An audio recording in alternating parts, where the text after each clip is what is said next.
না না, এই হার আমরা কিছুতেই মানি না। বাংলাদেশ শুধু আমাদেরকে খাইয়া দেয়, কারণটা কি আমরা বুঝি না।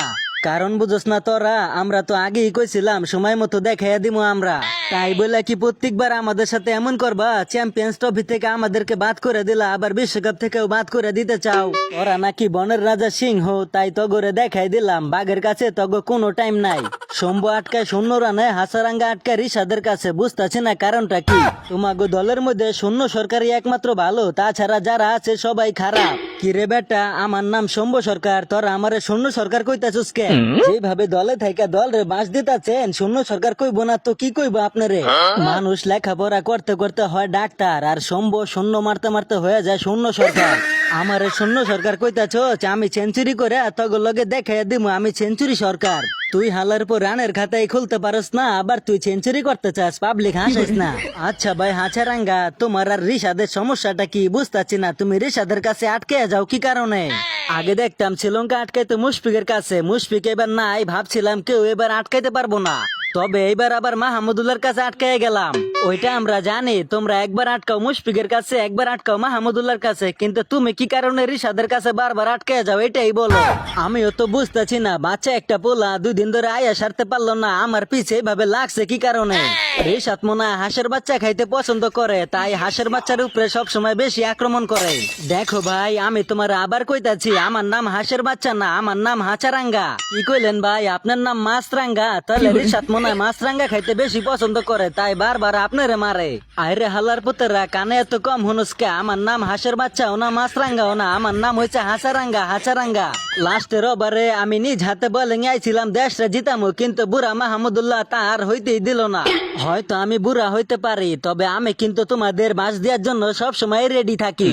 আমার ছেলেরা আমার কথা মতো খেলছে, তাই আমরা ম্যাচটা জিতছি। আমার ছেলেরা যদি আমার কথা মতো প্রত্যেকটা ম্যাচ খেলে, তাহলে আমরা বিশ্বকাপ জিতুম এবারকা।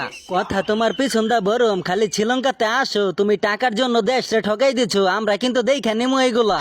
আরে বেটা আর কইস না, কেউ রে আমার মনের কথা বুঝাইতে পারি না, একমাত্র আমার ছেলে শম্বরে ছাড়া। তুমি যেহেতু অগো হেড কোচ, তুমি অগরে বুঝাইলেই হইতো ভালো মতো, তাহলে আর আমাদের এইভাবে ঠকতে হইতো না। আরে বেটা আমি বুঝাইছি, কিন্তু কি কমু দুঃখের কথা, আমার এই কথা আমার ছেলে শম্ব ছাড়া আর কেউই বুঝে না। তুমি শ্রীলঙ্কাতে পাড়া দিও না, কইয়া দিলাম, তাহলে কিন্তু তোমার পাও কাইটে ফেলামো আমি। হালা আর এমন মানুষে কোচিং করাই আমার কথাও শুনে না, আর এমন খেলা খেলছে, এখন আমার দেশে যাওয়াটা রিক্স করে দিচ্ছে ওরা। আমাদের আশা ভরসা সবকিছু ভাঙা দিতেছে বাংলাদেশ। একবার না দুইবার না, বারবার কি কাজ করতেছে, এগুলা তো মানাই জানার। মানতে পারো না, তাহলে তোমরা জিতো, তোমরা জিতা তোমরাও বাংলাদেশের আশা ভেঙে দাও, তা তো তোমরা পারো না, কথার বেলায় আছো। আমরা তো অগরে একটু মায়া করি, ভালোবাসি, তাই আমরা ইচ্ছা করে এরকম করি, কিন্তু ওরা তো আমাদেরকে মূল্যায়নই করে না কোনো। আরে বেটা, তগরে মূল্যায়ন করে না কইছে কেটা? তগরে মূল্যায়ন করি দেখাই আমি আউট হয়ে গেছি ম্যাচটারে না জিতাইয়া। তুমি আউট হয়েছো তাতে কি হয়েছে? মাহমুদুল্লাহ তো আউট নাই, মাহমুদুল্লাহ ঠিকই আমার ঘরে বাসটা দিয়া ম্যাচটা জিতে গেল। বাস দেওয়াই আমার কাম, মাহমুদুল্লাহ হয়েছে আমার নাম। আচ্ছা ভাই, আপনি তো বুড়া হয়ে গেছেন, বলেন তো আপনার কি একটু দয়া মায়া নাই? এখনো মানুষ এমনি কান্দায়, দয়া মায়া করে লাভ নাই। মানুষজন বলে আমারে চলে না, আমি বুড়া হয়ে গেছি, আমারে দেওয়ার কিছুই হইব না, তাদেরকে করা একটা জবাব দিয়ে দিলাম আমি। জবাবটা দিবা ভালো কথা, তাই বলে শ্রীলঙ্কার সাথে না দিলেও পারতা, এখনো কতগুলো ম্যাচ বাকি ছিল। তুমি তো হাতুর বিজ্ঞানী, তুমিও কইছিলে আমারে চলে না, তাই তোমার দেশের সাথে বাসটা দিয়ে দেখাইয়া দিলাম, যাতে তুমি ভালো মতো মনে রাখো আমারে। দেখো বাংলাদেশ, মানুষের মনে কষ্ট দিয়ে আশা ভেঙে দিও না, এগুলো একদমই উচিত না। থাক বেটা শ্রীলঙ্কা, তোদের সাথে আর এরকম কখনোই করুম না, কারণ আমাদের টার্গেট হচ্ছে next world cup, not this world cup. তাহলে কাকা আর কোনোদিন আমাগরে কষ্ট দিবা না, এখন থেকে ভালোবাসা দিবা। আচ্ছা ঠিক আছে, এখন থেকে তগরে আর কষ্ট দিব না, তগরে ভালোবাসা দিব। শম্ভু যেভাবে দেয় ঠিক ওইভাবেই।